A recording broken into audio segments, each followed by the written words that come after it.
keyingi jamoa Paxtakor Osiyo Chempionlar Ligasida Paxtakor Xudoga shukr chiqib oldi. Mana shunaqa o'ynash kerak.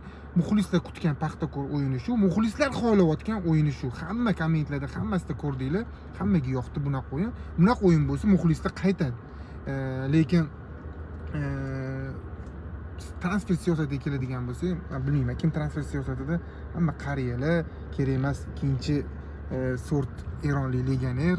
Ammo Husayn ham yoshi katta, lekin bitta narsasi yoqdi, haqiqatdan lider ekan. Liderlik xususiyati menga yoqdi. Ayman Husaynni boshida birinchi o'yinni o'zidan hammani boshqarib ana qilyapti, lekin o'rtada ana qilgan bo'lsanglar, Mazgovoy jamoani lideri bo'lyapti, o'rtaga yig'ib hammaga motivatsiya beryapti. Mana shunaqa narsalarga qarayman.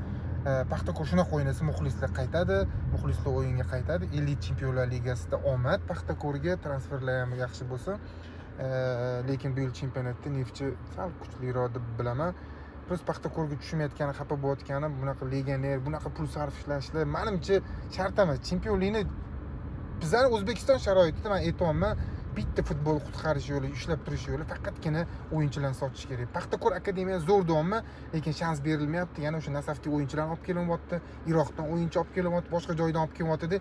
O'zidan bolalar hammasi Navbahorga, Uytga-Bo'tga ketib, tarqalib ketyapti akademiyada. Hech kimga shans berilayotgani yo'q, yoshlarga umuman imkon berilayotgani yo'q.